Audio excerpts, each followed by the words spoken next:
¿quiénes somos? No es una pregunta que nos responde el espejo. Por un lado, somos todo con lo que nos relacionamos. Somos nuestra familia, somos nuestros amigos, somos consumidores, somos creadores. Somos parte de un complejo engranaje que tiene a nuestro mundo en marcha. También somos lo que pensamos en nosotros mismos, pero lo que de verdad define quiénes somos es el qué queremos ser. Estamos hechos del mismo material que nuestros sueños, y nuestras ideas están hechas del mismo material que nosotros. El mundo en el que vivimos nos invita a plasmar parte de nosotros en él, a dejar una marca, a trascender. Cada cambio que hacemos impacta también a nuestro entorno. ¿Qué queremos ser?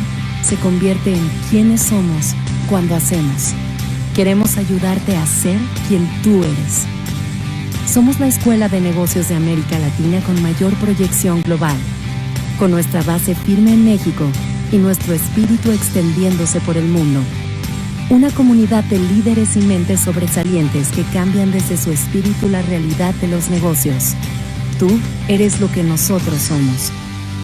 EGADE Business School. Minds Igniting Change.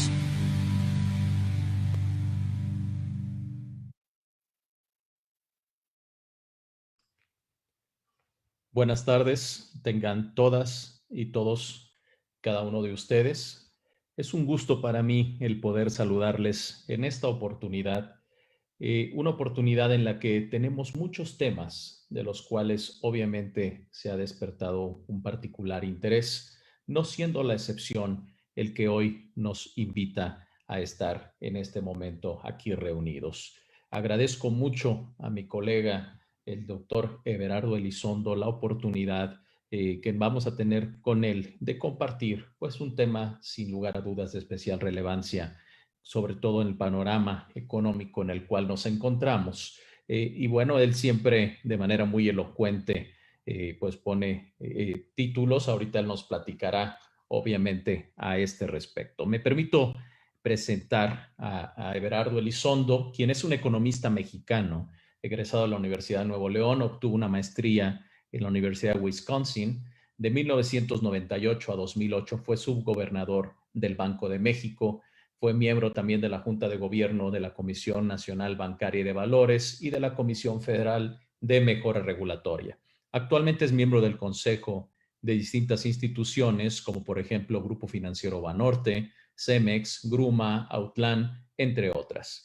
Profesor de EGADE, y su investigación se centra en política monetaria y finanzas internacionales y ha sido reconocido con la distinción honoris causa por la Universidad Autónoma de Nuevo León. Siempre es un gusto poder recibirlo. Mi nombre es Raúl Montalvo, director de EGADE Business School en la sede de Guadalajara, y pues nos da mucho gusto, reitero, el tener este tipo de espacios, este tipo de oportunidades en donde podamos discutir los grandes temas en la agenda de los tomadores de decisión. Un gusto y bueno, encantadísimos, Everardo, de poder escucharte. Te damos una cálida bienvenida. Encantados de poder estar aquí contigo, sin duda, en esta oportunidad, donde sabemos que nos vas a compartir información muy relevante, que es obviamente del interés de todos. Adelante, Everardo, bienvenido y siempre un gusto. Muy bien. Bueno, para empezar, yo quiero comentarles un poco acerca del título de la plática, ¿no? Que es, dice claramente que con disculpas a García Márquez, que como ustedes saben, pues es o fue un autor ganador del Premio Nobel de Literatura. Por poco digo que el Premio Nobel de Economía, pero uno no era tan notable como eso García Márquez, ¿no? Me encantan los títulos de las novelas y me gustan más que las novelas mismas, ¿no? Por ejemplo, El coronel no tiene quien le escriba, o El general en su laberinto, o La triste historia de la cándida Heréndira y su abuela malvada, o finalmente pues, El amor en los tiempos del cólera, que es un escrito muy interesante que a mí se me ocurre que en los tiempos que corren en Colombia y también en México, no sé si debería ser El amor en los tiempos de la cólera, no del cólera, pero bueno, esa es otra historia. Puede ser que lo que les diga yo más adelante no sea tan sexy como los escritos de García Márquez, pero cuando menos en términos de economía yo creo que va a ser más relevante. O eso espero, pero a final de cuentas el juicio definitivo pues es de ustedes. Empiezo con la primera filmina, ¿no? Que es este mundo post-pandemia, ¿no? Y bueno, lo que dice concretamente es que los daños principales del COVID ya son cosa del pasado. Pero, y esto es uno de los riesgos más importantes, pues siguen vigentes los peligros que están asociados con las variantes del virus, que cada vez son más y al parecer también más contagiosas. Pero también por el otro lado, pues hay la esperanza de que las vacunas, al menos eso ha dicho Pfizer, sean suficientemente efectivas como para inmunizar a los que ya las recibimos, como yo, de estas mutaciones del virus, ¿no? Bueno, pero precisamente porque los daños más importantes ya pasaron, es que las medidas de emergencia que tomaron los gobiernos, específicamente el cierre de los establecimientos y el confinamiento de la población, se han relajado.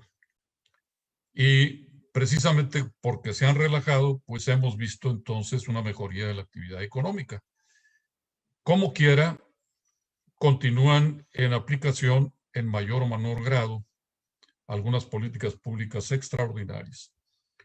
Y en algunas economías hay el riesgo inminente de un rebrote que ha hecho que los gobiernos intensifiquen o cuando menos anticipen que pueden intensificar medidas de confinamiento y de cierre. De manera que el horizonte no está de todo claro. Y a diferencia de lo que acabo de oír de una plática por ahí de un economista muy bueno, por cierto, no todos los astros se han alineado. Hay todavía por ahí algunos elementos que no están en conjunción con los otros, de manera que la incertidumbre es el nombre del juego, en el caso concreto de la situación actual. El virus en sí y las reacciones gubernamentales, y enfatizo lo de las reacciones gubernamentales, causaron enormes daños en todas las economías. Y México, por supuesto, pues no pudo escapar al problema. Era prácticamente imposible.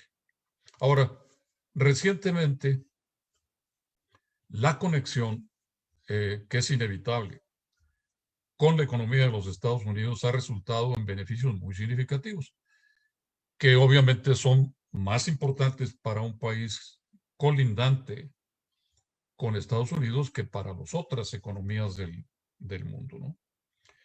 En el caso concreto de México, esto que llamo yo, y bueno, no lo llamo yo solamente, pues es un término usado en general, el efecto de vecindad, ha desempeñado una función de impulsor de la recuperación en la actividad económica en México.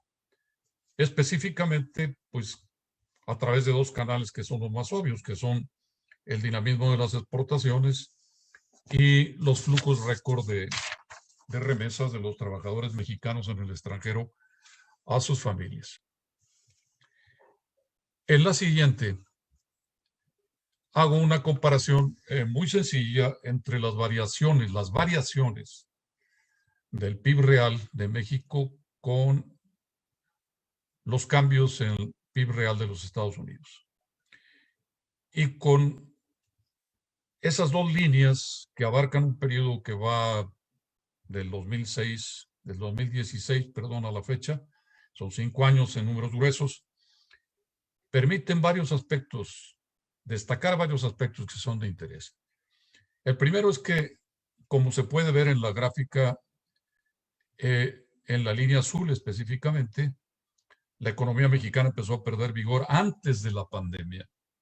De manera que cuando la pandemia nos impacta, ya la economía tenía una debilidad manifiesta. En cambio, la economía de Estados Unidos mantuvo su dinamismo hasta el primer trimestre del 2020, como se ve también en la línea roja en la parte superior de la gráfica. Y en ese momento ocurrió el reconocimiento de la intensidad, de la magnitud, de la seriedad de la pandemia, de la gravedad de la pandemia. Vinieron las medidas de contención de parte, primero todas medidas de contención y de prevención de parte de los gobiernos, y fueron tan drásticas que motivó el desplome de la economía en ambas geografías, en Estados Unidos y en México. Esto lo conocen ustedes de sobra. La gráfica sirve también para ilustrar que la caída fue mucho, pero mucho más importante en México que en Estados Unidos. Y las diferencias en las tasas de reducción pues son 10% en Estados Unidos y 20% en México, en términos gruesos, ¿no? Esas son palabras mayores. Ahora bien, precisamente porque la caída fue abrupta y porque no era un asunto de destrucción de la planta productiva, sino simplemente del cierre de la planta productiva, cuando las medidas de confinamiento se han aflojado, pues el rebote de la actividad económica ha tenido una forma de V. Por buenas razones, simplemente porque la planta productiva estaba artificialmente constreñida, artificialmente detenida, limitada, pero no estaba colapsada, no estaba paralizada, estaba simplemente en una especie de suspensión animada, si vale la expresión. El rebote ha sido más rápido en Estados Unidos. Y yo explico eso, o quiero entender eso como parte de una característica de una economía desarrollada como la de Estados Unidos, la más desarrollada del mundo, es la mayor flexibilidad de sus mercados.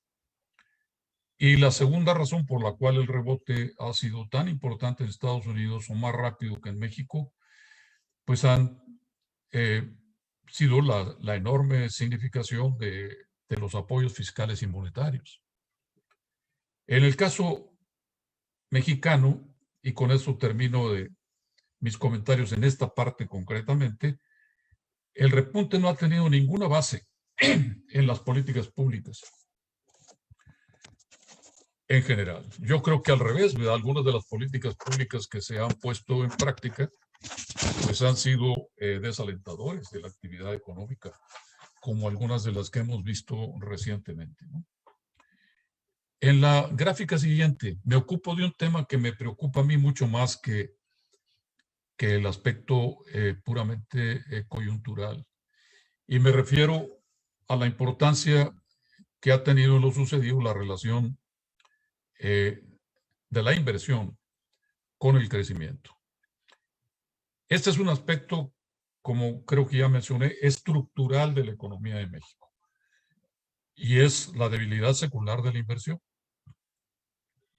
No solo ha venido descendiendo la formación de capital como fracción del producto, que eso es lo que dice la gráfica esta, que también abarca, en este caso, una década, ¿no? Del 2010 al 2020. Estas son cifras de cuentas nacionales. Y el descenso que se ve en los dos indicadores, tanto el de la inversión pública como el de la inversión privada, ha sido más importante en el caso de la inversión pública, que de representar un 5% del PIB, pues ahora anda alrededor del 3%, ¿no? Y no ha cambiado de dirección en el pasado reciente. Y eso sin considerar el otro aspecto importante de la inversión, sobre todo de la inversión pública, que es la eficacia de la inversión, la rentabilidad de esas inversiones. El otro aspecto interesante de esto, o más que interesante, relevante de esto, es la importancia relativa de la inversión privada, que representa por lo común el 85% del total. Y bueno, a donde voy en última instancia con esto es que, y esta es quizá la parte sustantiva de lo que les quiero decir cuando menos en esta sección, es que sin una inversión robusta, literalmente hablando, pues no hay acumulación de capital. No hay acumulación de capital por trabajador y en consecuencia no puede haber un incremento sostenido de la productividad. Y si no hay un aumento sostenido de la productividad, no puede haber un aumento del bienestar de la población. No puede haber un aumento del ingreso que sea permanente. No puede haber entonces un aumento de la calidad del estándar de vida de la población. Desafortunadamente, la política económica reciente, y yo diría que más que la política económica, ha sido la política de la cuarta T, pues ha sido más bien un disuasivo de la inversión privada que un aliciente de la inversión privada. Este es un tema que ha sido ya considerado y analizado por muchos analistas, pero que no sobra enfatizarlo, porque de la recuperación de la inversión privada depende a final de cuentas que tengamos en el futuro próximo una recuperación que sea sostenida y un ascenso de la tasa de crecimiento del producto que ya tiene más de un cuarto de siglo de ser mediocre. Si queremos acelerarla, esa tasa, no queda más remedio que acelerar la formación de capital. Pero ese es tema para otra plática, Raúl, así que no profundizo más en eso. En la siguiente, déjenme considerar muy rápido un aspecto de lo que ha venido sucediendo, que es muy importante, por supuesto, que es el del desempleo, ¿no?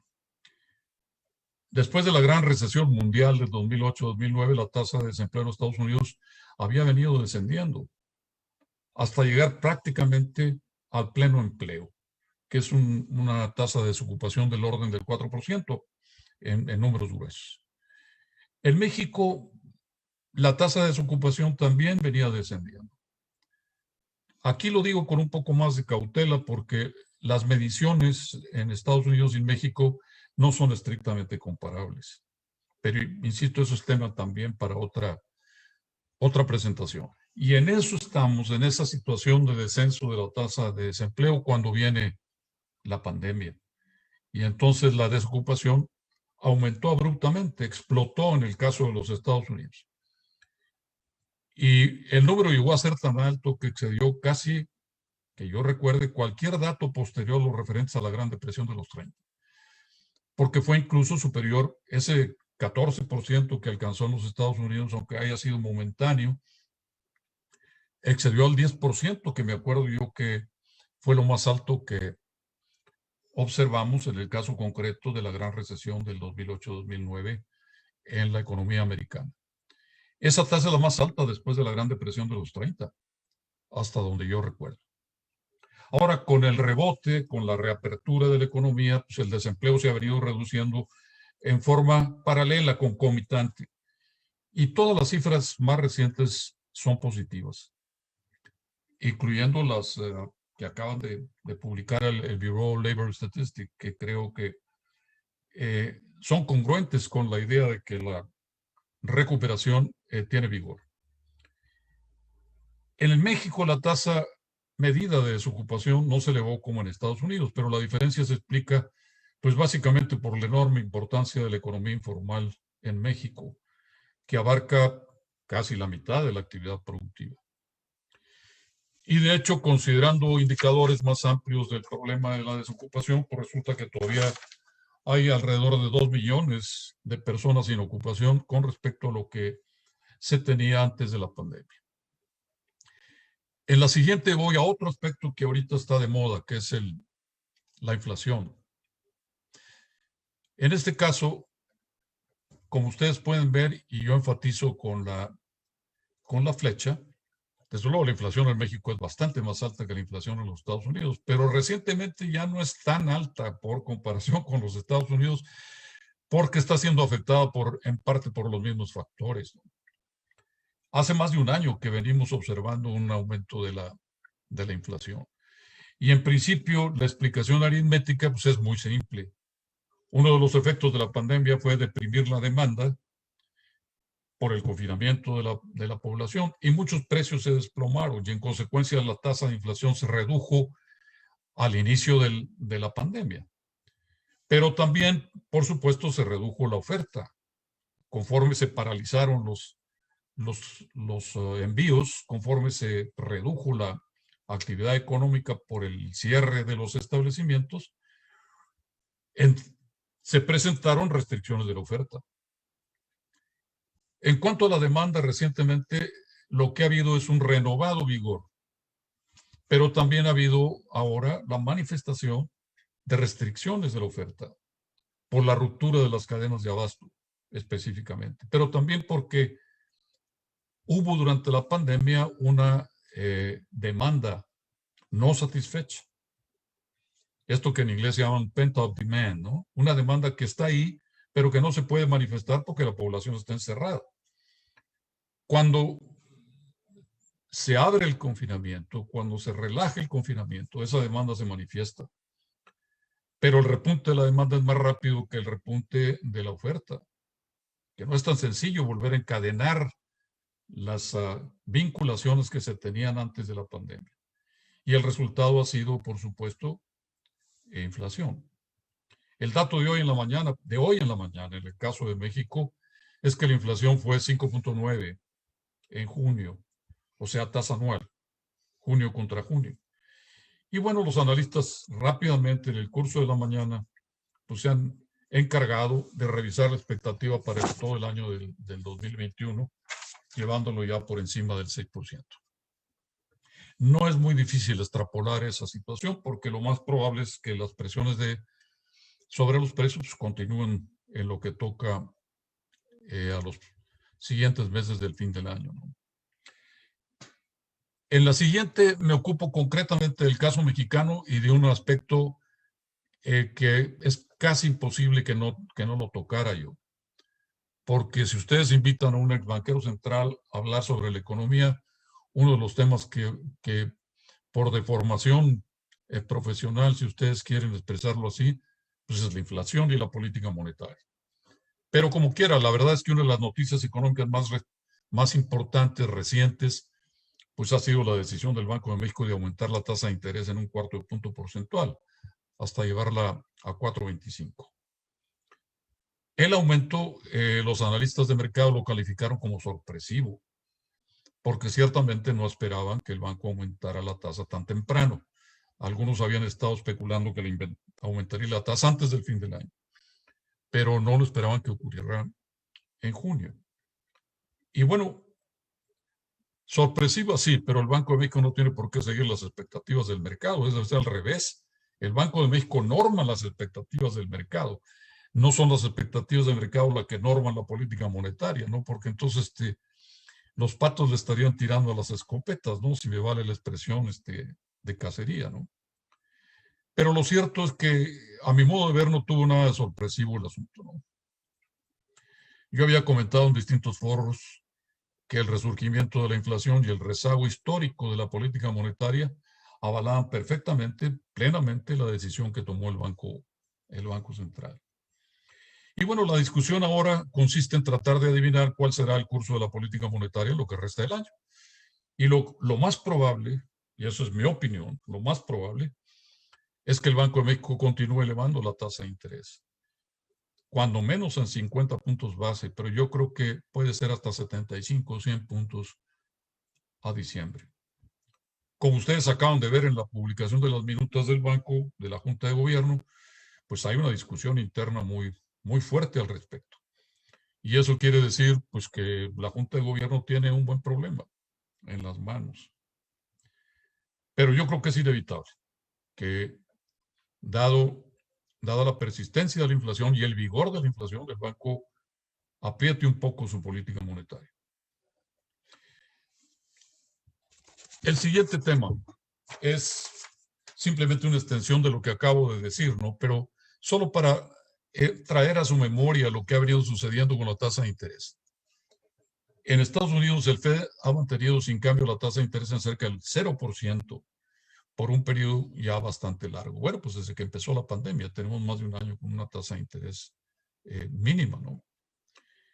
Ahora, el argumento reciente por parte de la Junta de Gobierno del Fed es que la inflación observada en los últimos tiempos, pues es un fenómeno entrecomillado transitorio, entrecomillado temporal, entrecomillado reversible. Y bueno, pues sí,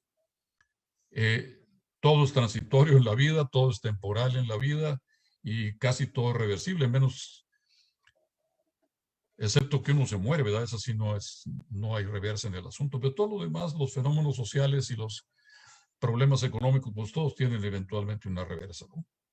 Precisamente porque el argumento no suena terriblemente convincente, me da a mí la impresión de que el mercado tomó con escepticismo la opinión del FED, ¿no? Sobre todo porque en el comunicado de prensa más reciente, y esto es muy importante, el FED transmitió la idea de que entre el 22 y el 23 va a empezar a reducir las condiciones laxas de la política monetaria. Y con la pura insinuación de que eso sucederá, los mercados reaccionaron. Entonces es obvio que el FED pues va a tener que moverse en el futuro próximo con mucho cuidado, con extremado prudencia, porque no quiere crear en los mercados más volatilidad de la que ya tienen de principio, ¿no? Pero el puro hecho de que el rebote económico ha sido muy vigoroso, pues le da pie a la noción de que efectivamente las condiciones laxas de la política monetaria van a tener que cambiar. Y en resumen, para los interesados en materia financiera, pues esto quiere decir que aunque sea pausadamente, aunque sea moderadamente, aunque la tasa siga siendo muy baja, la época de crédito fácil, de crédito barato, pues ya se acabó. En la siguiente me ocupo un poquito de la política económica reciente. Ustedes pueden leer esta cosa, estas cuatro frases despacio, pero una parte de ellas ya se las comenté, ¿no? La que no he dicho nada al respecto es la segunda, que son los grandes estímulos fiscales que ha decretado el gobierno de los Estados Unidos, ¿no? Empezando con Trump y siguiendo con Biden. Una política fiscal tan expansiva que no me acuerdo yo que tenga paralelo desde la Segunda Guerra Mundial. Y los nombres que aparecen ahí, el American Rescue Plan, el American Jobs Plan, el American Families Plan, son todas formas de hacer llegar a la población recursos para mantener el consumo o tratar de que el consumo no disminuya tanto y de alentar la planta productiva. No todo el mundo está de acuerdo en que estas cosas que se han hecho sean convenientes. De hecho, cada vez más hay economistas, analistas muy prestigiados que empiezan a cuestionar si es necesario que la política monetaria, fiscal siga siendo tan expansiva, dada la fortaleza que ha manifestado ya el repunte de la actividad económica. Y empiezan a preocuparse por la inflación, incluyendo personas que yo he comentado sus opiniones en algunos otros foros, como Lawrence Summers, que no es precisamente un ortodoxo en materia de política monetaria, es un neo-keynesiano, claro, que ahora empieza a preocuparse por la posibilidad de un repunte de la inflación. ¿Cuál es el problema con eso? ¿Y por qué es tan importante esa discusión? Porque si la inflación se le sale de cauce al Banco Central, cuando tenga que efectivamente controlarla, las medidas de política monetaria y fiscal que tiene que tomar serían muy drásticas y el impacto sobre la actividad económica sería mayor. En ese sentido es que este asunto es extremadamente importante. No es posible exagerar la relevancia que tiene esto para el futuro próximo y la actividad económica. Es uno de los riesgos más importantes que hay en el horizonte de corto plazo. En México no ha habido tal expansión fiscal, ¿no? Al contrario, ha prevalecido lo que se ha llamado en México la austeridad republicana. Y la explicación, creo yo, es que el Ejecutivo piensa que si se le desborda el gasto y aumenta el déficit del sector público, el resultado va a ser una crisis financiera y cambiaria, porque los mercados anticiparían el desenlace. basados en la historia. Eso es lo que ha sucedido una y otra vez en México cuando el sector público desordena las finanzas públicas. Y al parecer, pues, el cambio en la Secretaría de Hacienda no va a implicar un cambio en la política, porque ya el presidente de la República le dejó explícitamente los lineamientos que va a seguir el nuevo secretario de Hacienda, ¿no? Muy bien. Déjenme finalizar lo que les quiero decir. Me quedan unos cuantos minutos con pronósticos, ¿no? Que no son míos, son en lo que sigue, en la gráfica que sigue. Son pronósticos del crecimiento económico de distintas fuentes, pero son del consenso. Y no son, yo creo, unos mejores que otros. Son básicamente pintan el mismo panorama. Concretamente, en el caso de los Estados Unidos, como ustedes pueden ver, un crecimiento que puede ser hasta del 7% en el año 2021. Luego, conforme se agota el efecto de la reapertura, del rebote, las tasas de crecimiento de la economía empiezan a descender. 4% el año del 22 y luego regresar a lo que es la normalidad en los Estados Unidos, dado el crecimiento de la productividad y de la fuerza de trabajo, que es un 2%, un poco más del 2%. El caso mexicano se parece en términos de la trayectoria general. Un repunte muy rápido en el caso del 2021, del 6% probablemente, y luego un descenso conforme se recupere, perdón por la expresión, la mediocridad en el caso de México, ¿no? Y entonces, pues a lo mejor el 22 todavía con rezago se crece un 3%, un 2,5%, pero de ahí en adelante la perspectiva de los analistas pues, es de que retornemos al 2% que ha caracterizado la economía mexicana por más de una generación. En términos per cápita, el asunto es más complicado para México, porque eso quiere decir que vamos a estar lejos, ¿no?, de volver a los niveles pre-pandemia, desafortunadamente, porque la población ha seguido creciendo. En fin, ¿qué pasa con la inflación en el futuro, ¿no? En el futuro, la inflación de este año, otra vez estos son los resultados de la encuesta entre economistas del Banco de México, o la encuesta que hace Banco de México sobre especialistas, que por supuesto, pues después de lo que pasó en junio, ya no es el 5% la expectativa de este año, sino 6%. Y de ahí en adelante otra vez, pues el crecimiento de los precios será el 3,5%. En Estados Unidos, ese es el índice nacional de lo que se conoce en Estados Unidos como el Consumer Price Index, no el otro que utiliza el FED, ¿no? 3% y luego 2 y algo en los años por venir. Yo creo, pero yo soy un declarado halcón en materia de política monetaria y no me apena confesarlo. Yo creo que esos pronósticos son optimistas, ¿no? Y la preocupación estriba en que creo que lo que se conoce ahorita como presiones temporales, transitorias,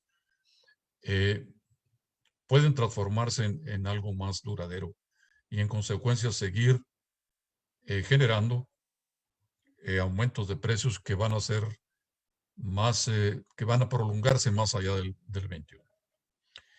Eso es lo que les quería decir en términos generales. Claramente, y con esto ya dejo en paz al auditorio, omití temas que son para muchos preocupación, que son el futuro de las finanzas públicas, la evolución del tipo de cambio, etcétera, ¿no? Pero esos, precisamente por lo que comenté en parte de finanzas públicas, no son ahorita motivos de inquietud. Son motivos de inquietud para el más largo plazo, pero no para pasado mañana, creo yo, o eso espero, ¿no? En fin, Raúl, con esto creo que ya agoté, si no el tema, cuando menos el tiempo, y les dejo unos cuantos minutos para lo que he dicho en otras ocasiones, ¿no? Preguntas y respuestas o preguntas evasivas en caso de que las preguntas estén muy bravas, ¿no? Muy bien, pues muchas gracias, Everardo. Siempre es un gusto, por supuesto, escucharte. escuchar información de primera mano y sobre todo pues con un aspecto siempre objetivo, siempre puntual y pues siempre obviamente muy fundamentado. Tenemos algunas preguntas aquí de la audiencia que me voy a permitir compartirte y por cuestiones de tiempo voy a tratar de juntar un par de ellas. Isaac Contreras, ¿qué amenazas y oportunidades se observan en el corto, mediano y largo plazo? Y quizá la juntaría también con un aspecto aquí de el crecimiento. Gustavo Sánchez también nos pregunta del crecimiento que se espera en un 3.5%. Bueno, ya tú mostrabas que se espera un mayor crecimiento para este año, obviamente por el contexto que se está dando, pero ¿cómo se prevé que se afecte el crecimiento con una tercera ola del COVID? Sí, como no, en cuanto a oportunidades y amenazas, yo creo que ya en términos generales toqué las que yo considero son las principales. La principal amenaza no tiene nada que ver con economía, es un asunto de microbiología, ¿no? Y es concretamente pues, el repunte de la pandemia, que ciertamente ha estado controlada en la parte más grave, como ya también lo mencioné, pues con la extensión de las vacunas, ¿no? Pero como no has alcanzado al, no sé qué número dicen los especialistas, 70% de la población que esté plenamente vacunada para que haya entonces una inmunidad de grupo. A mí no me gusta el término inmunidad de rebaño. Creo que es más, es menos ofensivo decir que uno, cuando menos yo no quiero pensar que soy parte del rebaño, yo ya me vacuné, ¿no? Inmunidad de grupo. No estamos en ese nivel todavía. Pues creo que en ninguna parte, excepto Israel, si me acuerdo bien de los números, ¿no? En México andamos en el 30 y algo por ciento, ¿no? Y no sé si vacunados en su totalidad o solo de la primera dosis. De manera que, desafortunadamente, pues hay allí un problema que no se ha terminado, ¿no? Y de eso no se han cansado de insistir en ello los especialistas, ¿no? Y yo creo que hacen bien en insistirlo, porque la verdad es que han probado que son muy malos pronosticadores, ¿no? Son tan malos, no, son peores que los economistas, ¿no? Cuando menos algunos pronosticadores locales de lo que iba a ser la pandemia, pues resultaron totalmente equivocados, ¿no? En órdenes de magnitud que ya los quisiera yo para mis errores en política monetaria o en inflación o en crecimiento. Ese es el principal riesgo. El otro riesgo muy, muy importante, sobre el que insistí de paso, pero también por sesgo profesional, pues es el de la inflación, ¿no? Como ya comenté, si la inflación se sale de cauce, no va a quedar más remedio que adoptar una política monetaria y fiscal restrictiva, y el resultado va a ser una desaceleración de la actividad económica. Esos son, yo creo, a nivel mundial, los riesgos más importantes. Y en el caso mexicano, el peligro más importante es el aletargamiento prolongado de la inversión, en particular de la inversión privada. Y ahí el único remedio que conozco yo de eso es la creación de un ambiente de confianza. Y entonces la aminoración, si no es que la supresión de todos los elementos recientes que han venido operando en su contra. Eso yo creo que se ha dicho, ya lo dije yo hace rato muchas veces, pero no sobre insistir en eso, ¿no? Esa es la principal amenaza que yo veo en el horizonte. Oportunidades, la más obvia de todas, la más significativa, la más duradera, la que no se puede, agotar, entre otras razones por la existencia de la geografía, pues son las exportaciones, ¿no? Estados Unidos tiene ese repunte que ya mencioné varias veces, tan vigoroso, que se va a manifestar, por supuesto, en un aumento de las exportaciones mexicanas. Y, por supuesto, también en el envío recurrente de remesas. Y ahí sigue habiendo una oportunidad extraordinaria de crecimiento para la economía mexicana. Yo diría que es la oportunidad de crecimiento de la economía mexicana, porque yo no esperaría mucho del repunte del consumo. Una parte de lo que hemos visto de la vigorización del consumo en México es simplemente, como dije, un rezago del consumo. Falta ver si es sostenible. Y hay algunos pequeños signos ahí de que no, de que se está estabilizando el crecimiento. Las cifras más recientes pues, son espectaculares, ¿no? Digo, un crecimiento del 20 y tantos % de algunos indicadores. Pues sí, porque los comparas con marzo del año pasado, pues sí, con marzo del año pasado el consumo, como digo en un artículo que de una vez hago propaganda de él que voy a publicar el próximo lunes, pues trimestre contra trimestre del año pasado, primer trimestre, el consumo se cayó 21%. Pues sí, digo, si ahora repunta un poco, pues digo, por supuesto, va a haber un crecimiento extraordinario, pero le falta veintitantos % sobre un nivel que cayó veintitantos %, pues todavía nos queda mucho trecho por recorrer. Pues es aritmética, ¿no? Es aritmética. En el caso de la inversión, falta mucho por ver para que encontremos un marco de referencia que sea verdaderamente favorable, propicio para la inversión. Ese es uno de los temas que yo tengo como favoritos de mis preocupaciones, ¿no? Ojalá no fuera así, pero pues así lo veo. ¿Qué más, Raúl? Creo que eso ya cubre lo que... Sí, muy bien. Oye, Berardo, te agradecemos y coincidimos, por supuesto. Y bueno, aquí tenemos una pregunta también de Javier, Javier Sarabia, lo voy a apuntar con una de Mario Uribe. Sí, El aumento de la tasa del Banco de México, la tasa de interés, sí. ¿cómo beneficia o afecta la economía formal en los siguientes meses? ¿Y cómo se puede, desde la óptica y experiencia dentro del Banco de México, cómo se puede generar riqueza y bienestar económico en la población? Mencionabas algunas cosas, pero si Sí. quieres agregar algo. Mira, yo creo que una tasa de interés del 4,25%, a diferencia de lo que piensan otros analistas, comparado con la inflación esperada. O sea, la tasa de interés real es la verdaderamente importante, no la nominal. Si la tasa de inflación del futuro próximo va a ser cercana al 4%, pues entonces una tasa de interés nominal del 4,25 apenas es un poquito positiva en términos reales. De manera que en ese sentido no creo que sea terriblemente desalentadora de la actividad productiva. Pero sí manda la señal muy clara de que la inflación es algo que le preocupa al Banco de México. Y que le preocupa por buenas razones constitucionales. No es un asunto de que la Junta de Gobierno decida que la inflación es preocupante. No, no, no. Eso es lo que la Constitución y la ley del Banco de México dicen que debe ser la preocupación central de la Junta de Gobierno.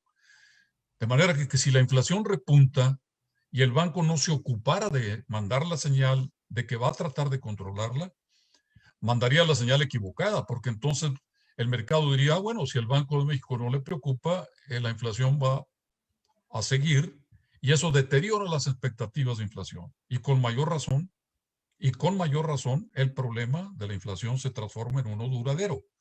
Y en consecuencia, cuando el banco finalmente decidiera tratar de combatir la inflación, su tarea sería todavía más complicada que si la hiciera en forma preventiva en lugar de remedial.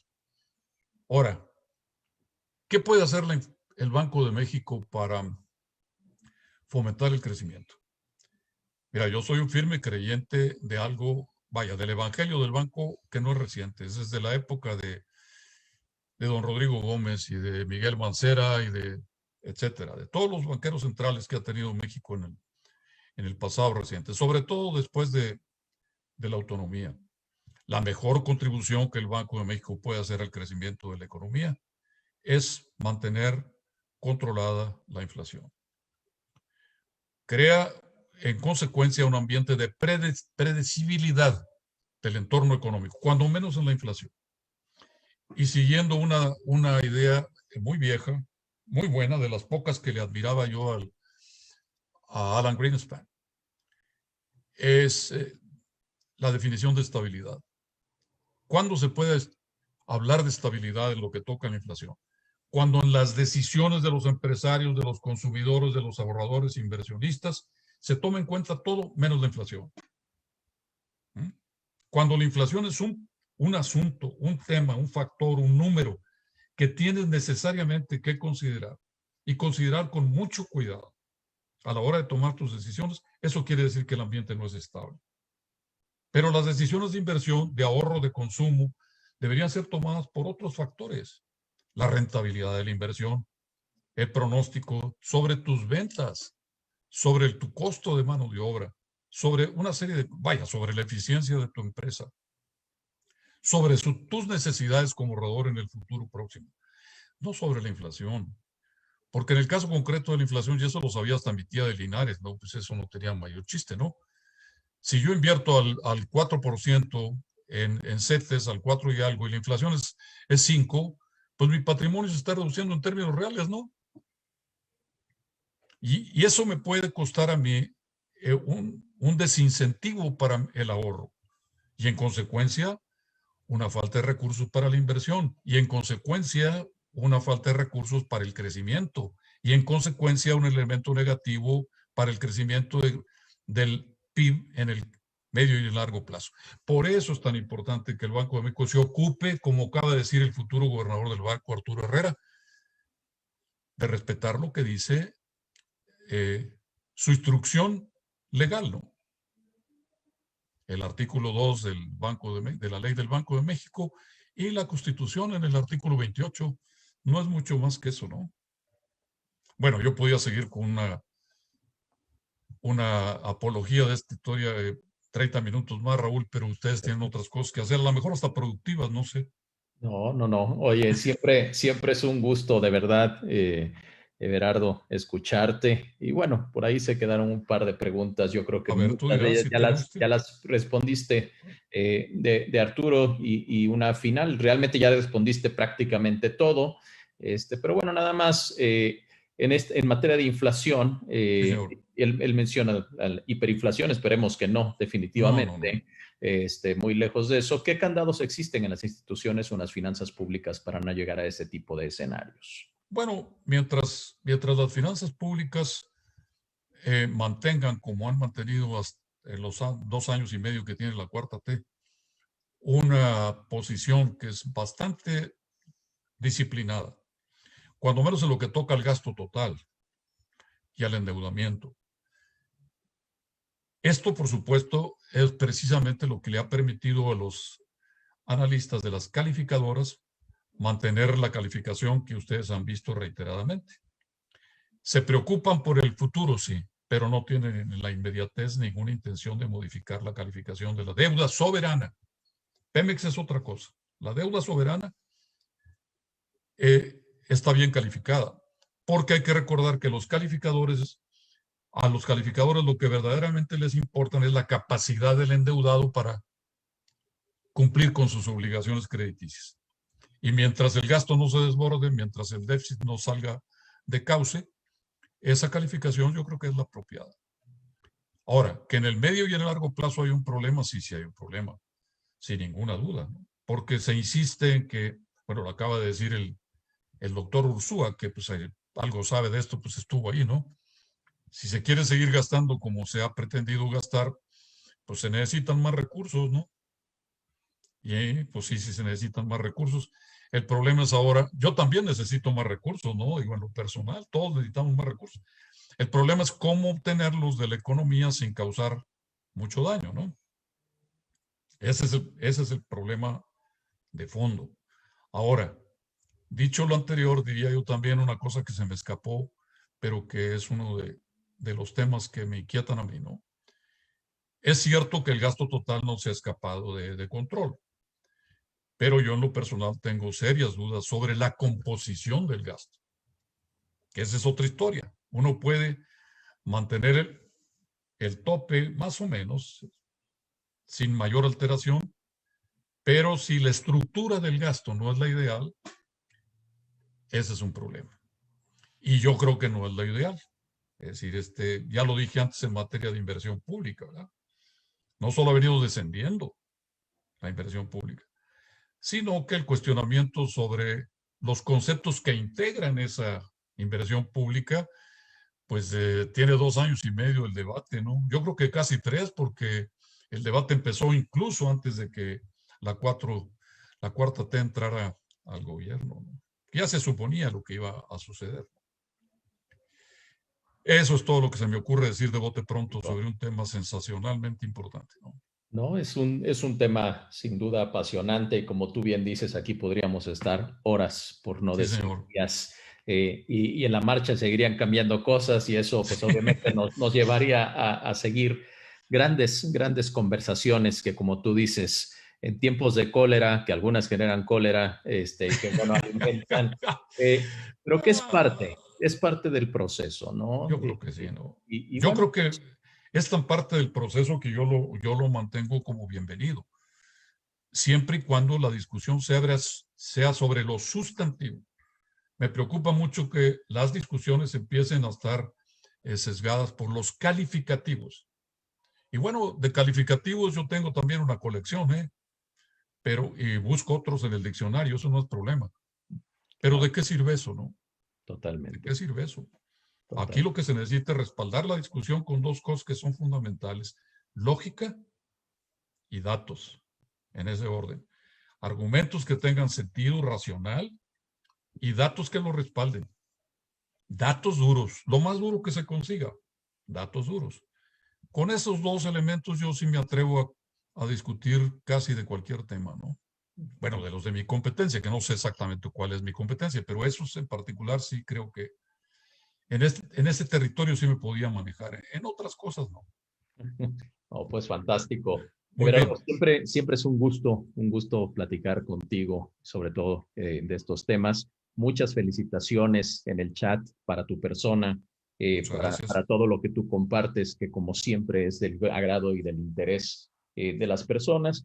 Y sin duda, este tipo de oportunidades pues nos ayudan mucho a entender de mejor manera, como tú bien apuntalas, la economía. La economía siendo un sistema complejo, siendo un sistema que tiene naturalezas y contextos muy diversos desde el punto de vista del consumo, de la inversión, del gasto de gobierno, de la parte obviamente de la balanza comercial, entre muchas otras cosas, y que sin duda lo que tú nos has compartido el día de hoy, pues abona mucho a precisamente entender dónde estamos, hacia dónde vamos, el por qué, y bueno, la toma de decisiones. Agradecerte como siempre No, tu al amable contrario, Raúl, apoyo. el agradecido soy yo. Espero no haber elevado mucho el nivel de la confusión, pero bueno, en todo caso, quedo a sus órdenes. Muchas gracias de nuevo. Pues muchas gracias, Ebraro, siempre un gusto. Y bueno, pues agradecer a toda nuestra audiencia por habernos acompañado en esta oportunidad. Refrendar que Negade Business School para nosotros siempre es muy importante el poder estar a la vanguardia de los temas, como bien decía Everardo, con objetividad, con sustancia, con lógica, con datos, más allá de simple criterio. Para nosotros es muy importante, Everardo siendo parte de la facultad, pues precisamente es un exponente de todo lo que nosotros hacemos. Muchas gracias a todas y a todos. Un gusto saludarles en esta oportunidad. Que tengan muy buena tarde. Gracias, Everardo, como siempre, y gracias a todos. Gracias a Bueno, ustedes y buenas tardes de nueva cuenta. gracias. Buenas tardes. Hasta luego.